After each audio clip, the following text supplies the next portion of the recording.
Hello, welcome to today's Snackathon webinar. This is the third and last webinar in the Resilience to Geohazards series.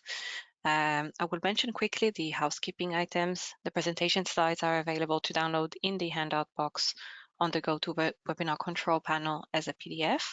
And also please log your questions for the Q&A that will be in the session at the end.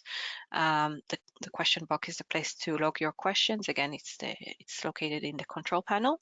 The presentation will take around 30 minutes and we will have around 10 to 15 minutes for the Q&A. I will hand over to Brava and Doug to start the presentation. Thank you. Kia ora, welcome, good morning or good afternoon, wherever you are. Welcome to the webinar on geohazard mapping and land use planning. So today we are going to present this third webinar in the series.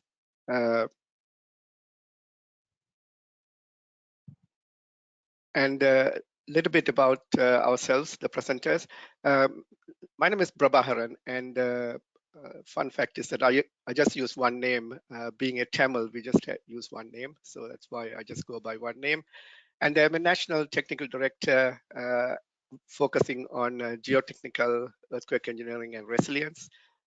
Some 10 odd years ago, we established a specialist team focusing on risk and resilience within the larger Earth team, which has about 150 people. And in the risk and resilience team, we formed that so that we can focus on looking at natural hazards and looking at the impacts and how we can improve the resilience of our communities. So now introduce Doug. Yep, thanks, Brava. Yep, so hi everyone, I'm Doug. My background's in engineering geology, but about 10 years ago or so, I've been more specializing on natural hazards, which we have plenty of here in New Zealand. So things like earthquakes and landslides, and not just assessing the hazards, but how we can respond to them. So whether it's from engineered mitigation work or for land use planning purposes, which is obviously the topic of today's presentation. So just a reminder that this is the third webinar in the three-part webinar series focusing on resilience to natural hazards. So the first one, we talked about resilience and sustainability of our built environment. And in the second webinar, we looked at lessons from research into the Kaikoura earthquake and a refreshed approach to design earthworks and slopes. And so today, the final seminar, we are going to focus on geohazard mapping and how we can use that in planning. So what we are going to cover today is we'll look at some natural hazard and climate change impacts to get us in the frame of mind.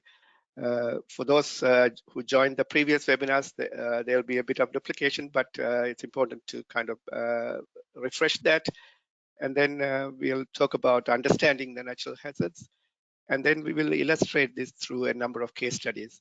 So we'll have two types of case studies, some where we show how we are going about regional and district level mapping. And then another few case studies looking at how this information is used for planning to improve our resilience. And we'll then have some concluding remarks and move to questions and answers. So let's look at some natural hazards and climate change impacts. So this is in January this year, Auckland, our biggest city in New Zealand, in the northern part of the North Island, was hit by a large storm event, which is called the Auckland Anniversary Day Storm Event. And it caused a lot of damage from flooding and landslides in particular, and a lot of houses and businesses were affected. So it had a big impact on our built environment. And just a few weeks later, we had Cyclone Gabriel, which was a big cyclone, which we have had in New Zealand, biggest since we had the previous one in 1988. And this devastated a lot of the built environment and infrastructure in the northeast part of the country. And then a few years before that, we had Cyclone Gita affecting the Kaikoura area in the northeastern part of the South Island. And just a couple of years before, in 2016, we had the major magnitude 7.8 Kaikoura earthquake, which had a lot of landslides and impacted a lot of infrastructure and some housing as well. And earlier that year, I had the opportunity to go to Japan to try and learn and bring some lessons from the Kumamoto earthquake. And again, the earthquake, which had a magnitude of about 7+, which caused a lot of landslides and debris flows and affected a lot of the built environment in that area. And just about a dozen or so years ago, we had the Canterbury earthquake sequence, a sequence of events which caused a lot of damage to our biggest city in the South Island, Christchurch. And you can see this picture taken during the earthquake. But also from a geohazard perspective, there was a lot of liquefaction and lateral spreading, and probably more than what we have seen in any earthquake worldwide. And that caused a lot of damage to our built environment, including, you can see this suburb of Bexley. This was a newly formed and newly built suburb, and it was devastated by the earthquake. So kind of raised the question about how smart are we using our land. And just a few years before that, I had the opportunity to go to China to look at the effect of the magnitude 8 Wenchuan earthquake. And this city, you can see here, the Beichuan city, a beautiful city. It was nestled between the mountains, which was devastated by the earthquake, shaking, landslides from all sides, debris flows, and flooding. So you can see how sad it was to see the city devastated by these hazards, and the importance of understanding the hazards and appropriately using land. And close to here in New Zealand, back again in 2015, we had the Matata debris flow floods event, which happened in the northeastern part of the country. Again, a small township village was devastated by debris flows. For them, it came from nowhere. So all these hazards kind of highlight the importance of understanding these natural hazards, because unless we understand the hazards and the impacts, we can't do much about it. And these hazards are changing. That's where climate change comes in. This slide shows research done in Europe, looking at 50 odd years of rainfall, and you can see the rainfall has increased significantly over the period, but more importantly, the extreme events, extreme 1% or a part of a 1% event are increasing in severity in terms of rainfall. The right-hand graph also shows it's not only increasing in severity, but the frequency of these events are also increasing. So that's something which we need to keep in mind, because climate change is exacerbating our existing natural hazards. So in a lot of cases, people, climate change focus on sea level rise or temperature, but it's not just those events, those things which are changing slowly. We are facing this rapid increase in these severe weather events, which cause flooding, river flows, and landslides, which is important from a geohazard perspective. So if you think about the life cycle of development we deal with, we have urban planning and land use up front, and then we go through various consenting processes and selection of sites, developing concepts and design and construction. But the things we do up front is the urban planning and land use zoning. So that is so important, because that's the front end where we can make a big difference to the resilience of future communities. So that's what we are going to focus on with today. So land use zoning helps direct development into more appropriate, better areas. And planning controls ensure that we are developing those lands and our built environment so that we can avoid or mitigate the impact of the hazards. And then we have various consenting processes. In New Zealand, we have resource and building consents, and I'm sure there are different consenting processes around the world.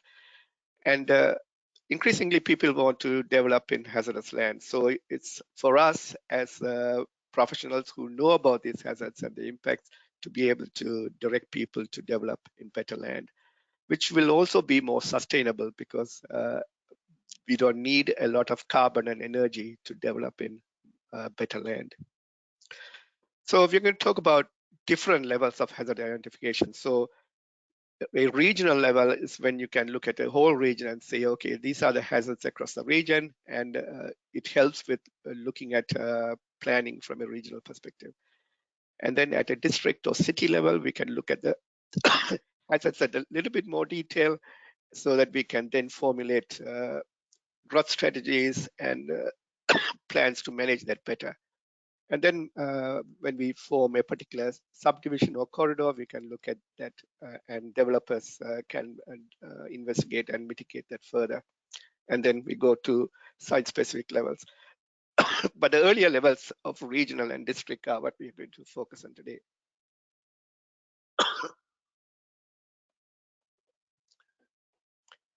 So we're going to start off with some case studies, some regional mapping. So this is the first case study looking at the Wellington region at the bottom end of the North Island, the capital. So the Greater Wellington Regional Council approached us to understand the hazards because at that time there was a focus on looking at our lifeline infrastructure. So to be able to understand our lifeline infrastructure, we need to be able to understand the hazards. So we took a geospatial approach for the first time, and one of the key things which was at the forefront was to understand what causes damage to our built environment. Because when we map natural hazards, we need to look at the aspects which actually cause damage. So for example, in this case, liquefaction itself doesn't cause much damage, but the ground damage associated with liquefaction causes a lot more damage. So we developed a liquefaction-induced ground damage map, which was then published through the website and is used by a lot of people. We also went on to look at earthquake-induced landsliding, and we had DNS, which is a Crown Research Institute of the New Zealand government, who helped us with that approach. And we again looked at the size of landsliding and looked at number of different earthquake scenarios and what's likely to be happening. So I'll now hand over to Doug. Thanks, Robert. So this next study was a bit more recent. So in the last couple of years, the Bay of Plenty Regional Council was looking to understand the hazards that exist across the region in more detail, because a lot of them haven't been mapped, and where the region sits in between the plate boundary to the east and the volcanic centres to the west, there's a lot of potential hazard, and there are a lot of high growth areas within the region. So our scope was to look at the entire region, understand the geology and the geomorphology, and use that to assess and map the susceptibility to landsliding for both earthquake and rainfall triggers. So go to the next slide, please.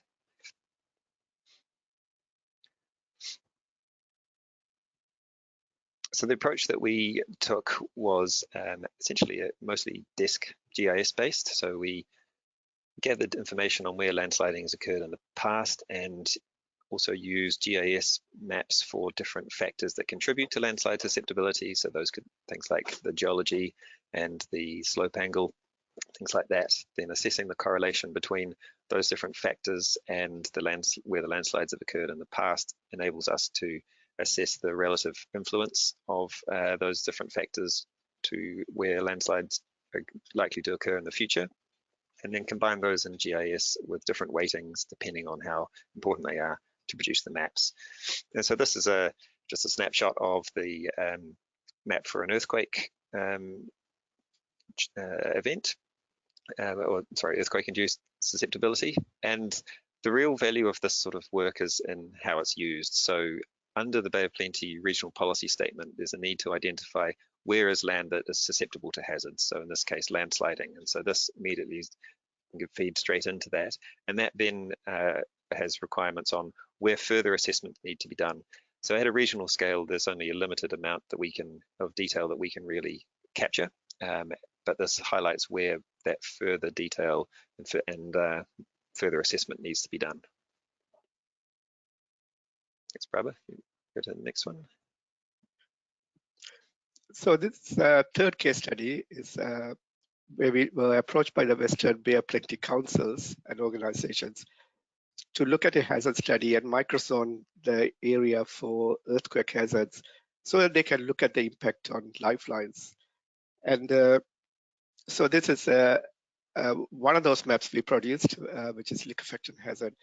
To understand the liquefaction hazard, we collated a large database of ground investigation information from the council consenting records as well as from private organizations.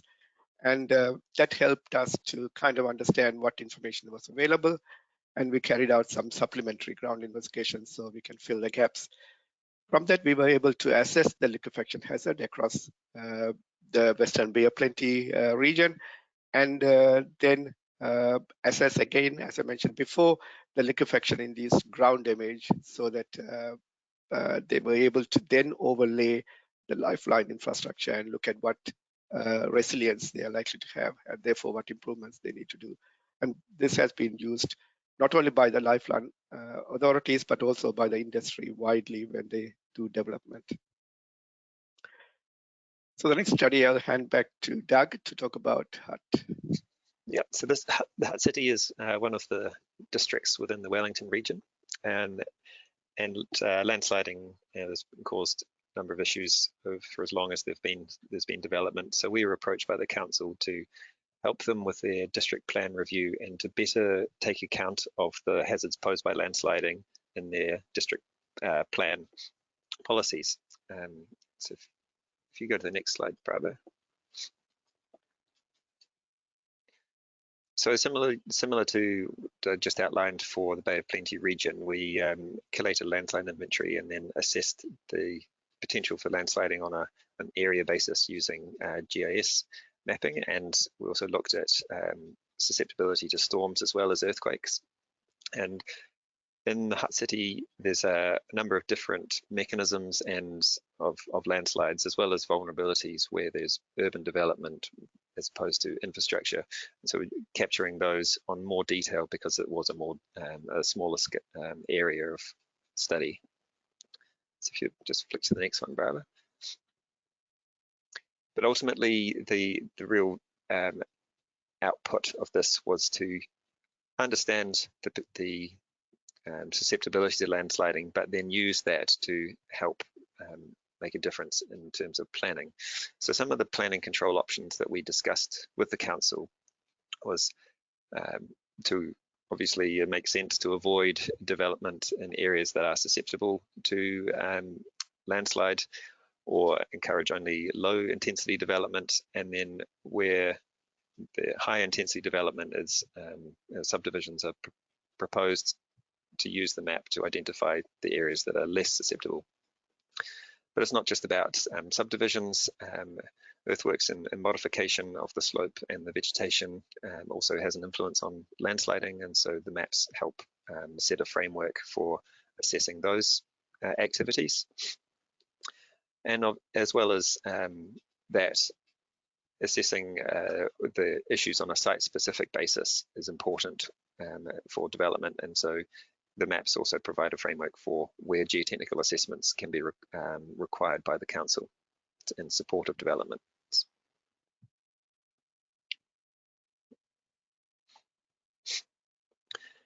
And a similar type of study we've carried out this time for Tauranga. This is a city within the Bay of Plenty region over the last few years, and again, storms over a period of time have caused a lot of damage to the houses as well as the infrastructure, and increasing development and urban growth is pushing the city out into areas that were more hilly, and so there was a need to enhance resilience and to understand what the hazard is posed by landsliding.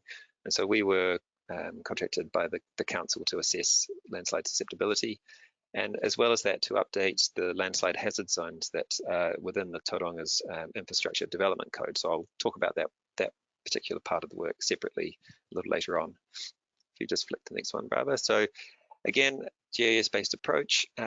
The interesting thing here was that Tauranga has a very unique geology within New Zealand. It's underlain by a lot of volcanic materials, and particularly ash soils, which are quite sensitive.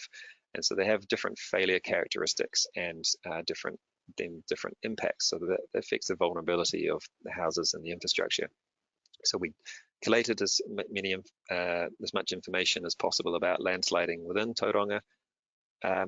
But there isn't any real precedent for earthquake-induced landslides in this area because, thankfully, there haven't been that many. So we looked further overseas for examples, such as the Kumamoto earthquake that Brabha mentioned earlier, and use that to calibrate our assessment within this area.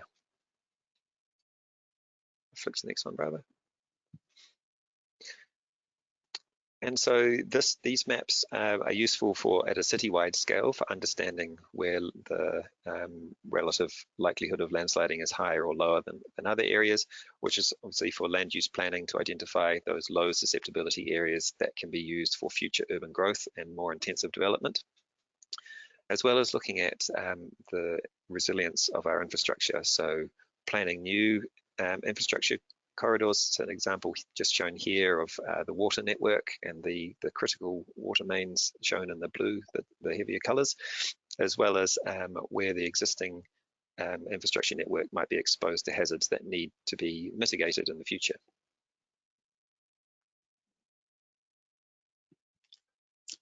Okay, so now let's look at some case studies where we have looked at helping improve the resilience through planning measures. And before we go to the case studies, I think it's important that we use our land in a more sustainable manner. Hazards themselves don't cause disasters. How we develop the land and how we build is what leads to a good or poor outcome. So, and on top of that, we need to take into account climate change sustainability. So if we use land sustainability, we can reduce the carbon footprint of development. And if we reduce the carbon footprint, we can reduce more severe weather and climate change impacts. Also, if we develop land in a more sustainable manner, it'll be more affordable and more equitable, but that requires smart use of land. If we develop land which requires extensive mitigation, of course, as engineers, we can develop in a lot of areas regardless of the hazard, but that imposes a high development cost to society, the increase leading to increased cost of housing, for example, and leading to affordability and equity issues. Also, this causes unsustainable use of scarce resources. So we're using scarce resources of the earth. And if we unnecessarily have to develop in poor areas, we need to use more resources. And also it requires high energy and carbon for development. For example, on the right-hand side, you can see ground improvement being carried out to mitigate liquefaction. And that requires a lot of materials and a lot of energy to do that work. And that exacerbates climate change. So we need to kind of look at these things in a more holistic manner. And we need to kind of adopt an appropriate hierarchy of land use. So if we are looking for higher intensity development, we need to be looking at in low hazard areas. And if we are looking for looking at severe hazard areas, we can use that for low intensity land use like parks or farming. But if in between, if we had moderate hazards, then we might need to look at it carefully for moderate intensity as well as with building controls, so we can manage that resilience a bit better. So now turning on to the case studies. So this is a very important case study. This was for Marlborough District Council, who were in the process of developing an urban growth strategy for their little town in the northeastern part of the South Island. And so this was immediately after the Christchurch earthquake. And they, after what they saw in Christchurch, they got a bit of cold feet with their development. So they engaged us to look at the area which they were planning to develop and advise on whether that's suitable for development. So we did investigations and assessment of the hazards and advised them on the urban growth areas. So on this one, you can see on the right-hand side, in red outline, the areas they were planning to grow into on the eastern and southeastern part of the existing town. So we did some investigations, and on the left-hand side, you can see a cross-section, a geological cross-section, where we have also shown in red and yellow ground which is likely to liquefy. So you can see the ground in that area is likely to liquefy significantly. A significant thickness of ground will liquefy. And if you look at the map on the right-hand side, you can, in blue, you can also see the rivers and streams going through that area, which means that there will be more lateral spread of the liquefied ground. So this area we found to be quite vulnerable to liquefaction and lateral spreading. So we had to kind of come up with an alternative. So we also looked at the geology, and we thought growing to the northwest would be better. So we investigated that area, and you can see that cross section on the left-hand side, which shows that yes, there are a few layers which could liquefy, but much less than what you have in the other areas, and can be managed by development quite easily without a lot of need for mitigation.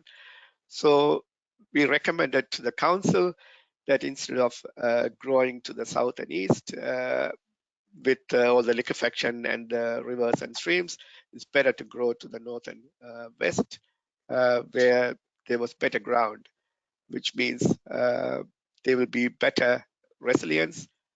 We wouldn't impose high cost on development, and the carbon footprint of development will be lower. So overall, we also recommended that when they look at these things, we shouldn't be looking at just a 50-year time frame of a house or a development. We need to be thinking about, because once we zone this land for development, it's going to be used in perpetuity, and therefore we need to have a long-term strategic view. So through that, it was good that the council accepted and changed their growth strategy, and the community also benefited. So it was a success story in terms of using understanding of hazards for land use planning.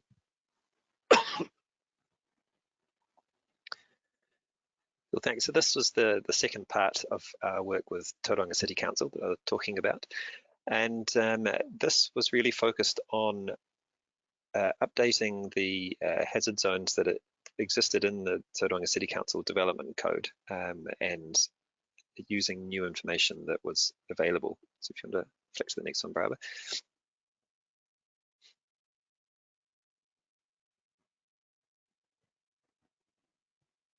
Brabha, could you just move to the next slide? Thanks. So the City Council has an infrastructure development code that defines a series of zones relating to slope failure. And these are based on the findings of previous studies looking at landslides that have occurred within the area. And as I mentioned earlier, that the volcanic soils in Tauranga have some quite unique characteristics within the country. And so they defined these geometric zones that relate to different aspects of landsliding. So primarily the failure zones are where the landslides initiate. They defined as an area extending uphill from the toe of a slope at an angle of 2 horizontal to 1 vertical. And then behind that, there's an allowance for regression over time. So when after a landslide occurs, the headscarp gradually relaxes, and there's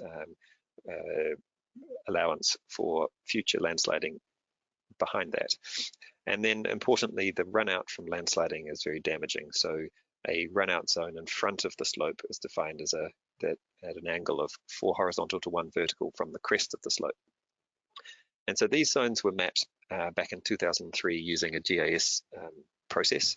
But the elevation model that was available at the time and the process that was used resulted in a number of kind of odd looking areas, in that there were artifacts in inconsistent zones. So there's just an example on the right showing that there were run out zones that didn't have a failure zone attached to them, and similarly regression zones without any other zones there. So this led to some confusion and inconsistency in how these were applied. because within the development code, these zones set requirements for when geotechnical assessment is required, and also what activities are allowed, and the amount of sort of expertise that is involved. So if you want to flip in design, if you want to flip to the next slide, Barbara. So we used much more up-to-date terrain information primarily. Also, we had LiDAR available to us, so we generated terrain maps and reviewed the landsliding that had occurred in the last 20 years since those maps were drawn previously, and considering the geomorphology as well as just the slope angles themselves. And so we identified where the crests and toes were across the whole city, and then projected those lines using the same framework of 2:1 for the failure zone, and etc. And then use that to draw in these updated zones that take more account of the geomorphology and aren't just purely based on slope angle at a given point. Flick to the next one, rather. And so these really update the existing maps and are used to implement those development code requirements. And so these set when building and resource consents being applied for, what level of engineering input is required.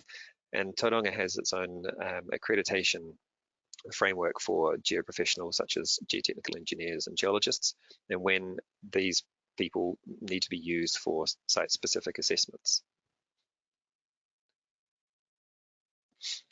And then our last case study we'll talk to today is the in Whanganui, sorry, apologies, the title's cut off there. That's a land stability assessment.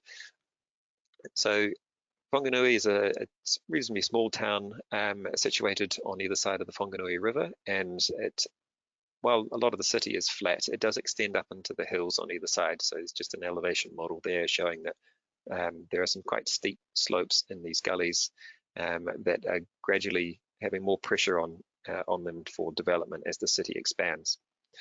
And so we were approached to provide not only geotechnical assessment of where the slope hazards are, but also how to implement those findings of the instability assessment into the district plan. So it was really a multi-stage study. And flick to the next slide.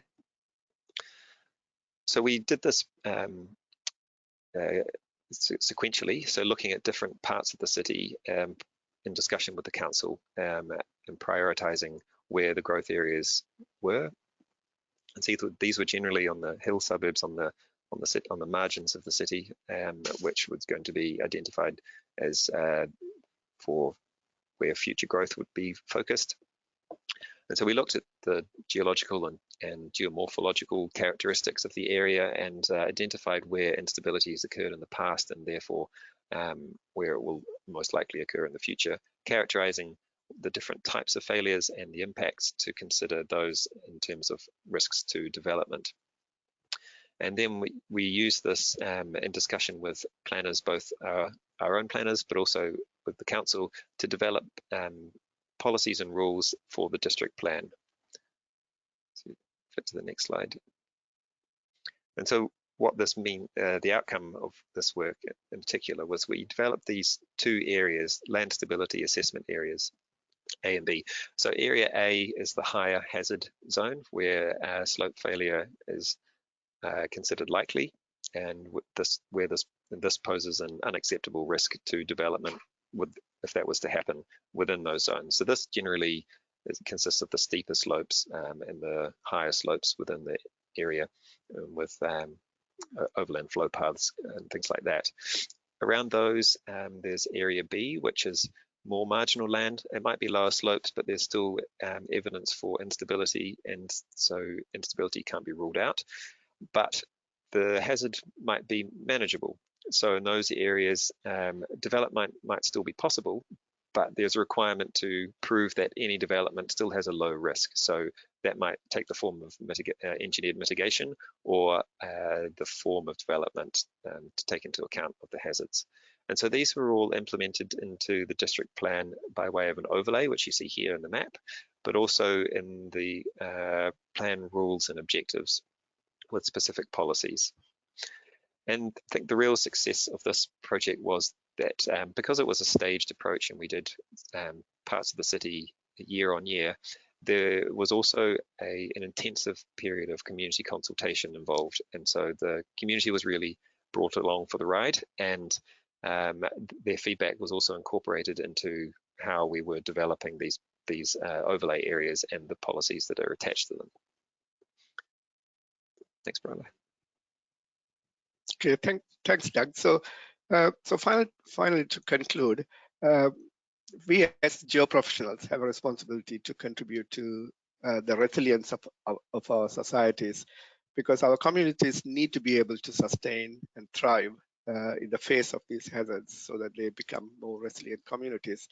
So for that, we need to understand the susceptibility of the land to a range of hazards. And it's important so that we can then manage the hazards to improve the resilience of our built environment.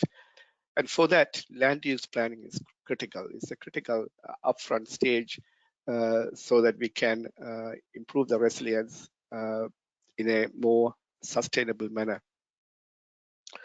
So in concluding, planning for hazards is important. So for that, we need to understand and map the hazards.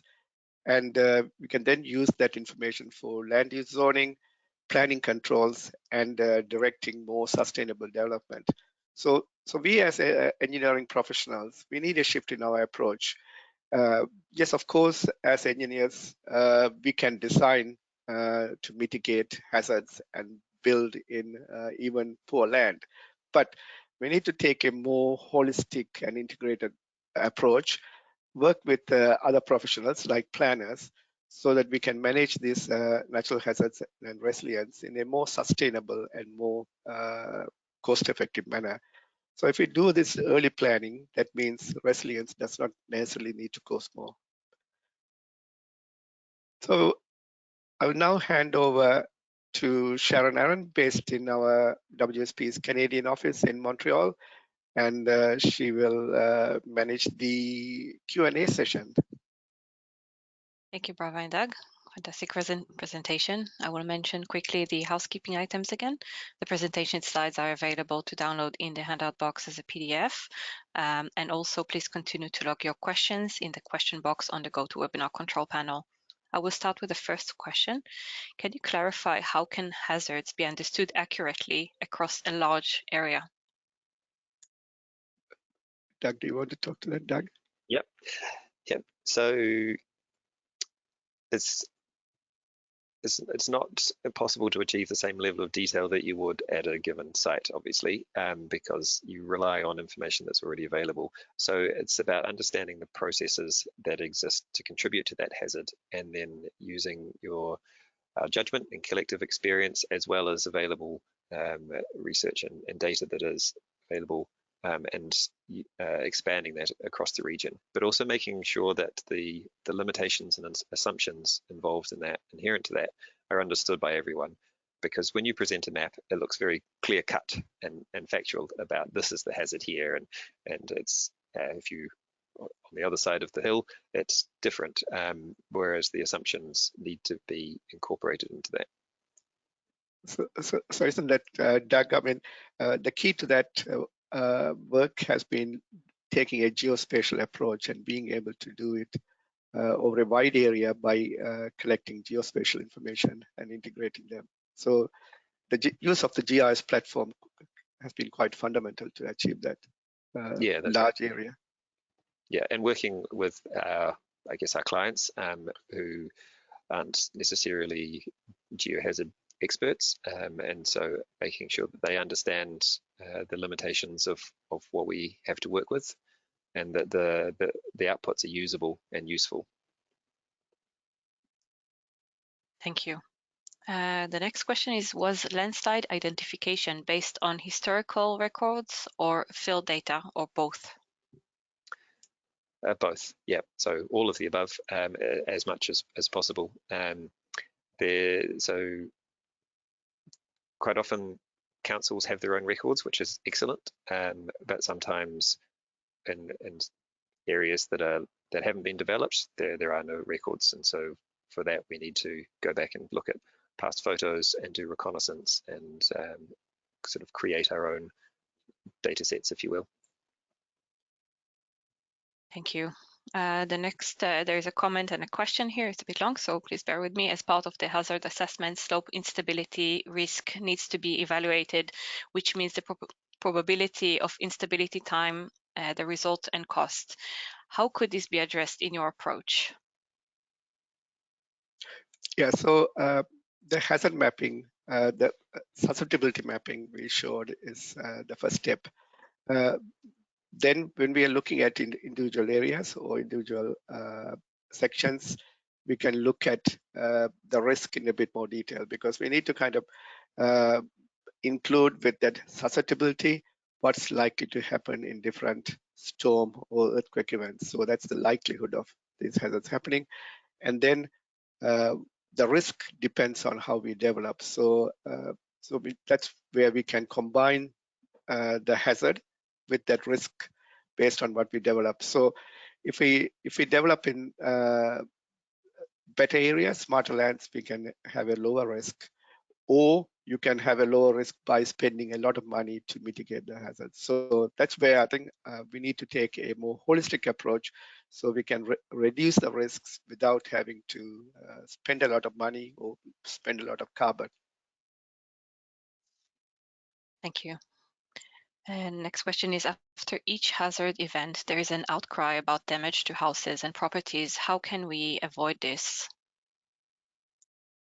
There's always going to be that, right? But when we have a big hazard event and a disaster, people are going to be affected, and people will cry out for help, and that's where the government steps in, and the government has to help them.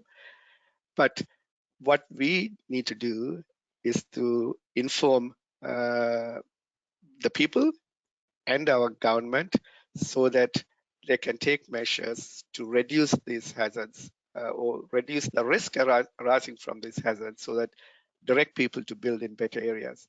I mean, for example, people might build a lot of expensive developments on the cliff, on top of cliffs. If they do that, because they get a good view, but we need to kind of make sure that the hazard information is available so people can make appropriate choices, so that when events happen, they're not left in a situation where they need help and they're going to suffer. Thank you. How do we address risk and possible significant intensification in developed urban areas, for example, from liquefactions? Sorry. I hope the question is clear. Yeah, good question. So there are two aspects to managing the hazard. A lot of the land use we talked about is about zoning and avoiding future development. But as the question points out, we also need to deal with the risk where we have areas which are already developed. So that's where these rules about development, which we include in district plans, become important, so that one, we can manage what gets built or through infill development, because we want to avoid infill development being encouraged in areas of high hazard and encourage more infill development where the hazard is low. So that's again where we can work with the planners so that the infill development is encouraged in lower hazard areas.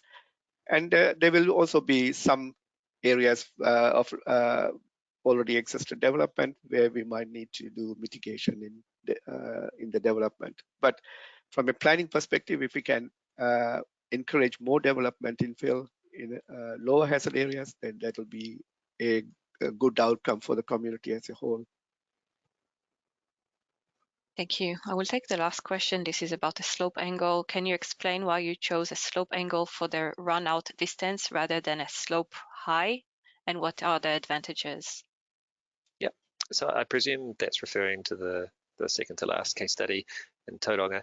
That was based on just observation of historical and also geological landslide kind of characteristics. So there were previous researchers who looked at the characteristics of landslides, and they observed that the majority, so not all, but the majority of landslides stopped within that 4 horizontal to 1 vertical from the top of the slope. So that takes into account the height. Obviously, the higher you are, the further it goes, which is a characteristic of landslides in any area. And the advantage of that is that it's easy to understand and apply, that if you're on a high slope, then you need to be mindful of the landslide run out at a greater distance. Yeah, I guess I just sort of caveat that with it's having a single run out distance like that, or geometric relationship doesn't cover everything, and in particular when you have complex landslides that change their characteristics as they're moving, then you can have landslide run out that differs, and particularly with things like debris flows and earth flows that can go a lot further than that 4-to-1 relationship. But for an overlay in a development code, then it's nice and simple to apply. Thank you. Yeah, the important aspect there was a simple approach where people, where the council can say, we need to look at this area a bit more detail when development. Thank you. Thank you for all your questions today. There are many more, but apologies, we don't have time to cover this, and the presenters will reach out to you directly after to answer your questions. So thanks again, Brava and Doug, for a fantastic series. It was wonderful to work with you. We hope you enjoyed the third session of the Resilience to Geohazards. We hope you enjoyed the full series. If you haven't, we will share with you the recordings for the other previous 2 that we hosted. So have a wonderful day, everyone. We will wrap up the session now. Thank you. Thanks very much.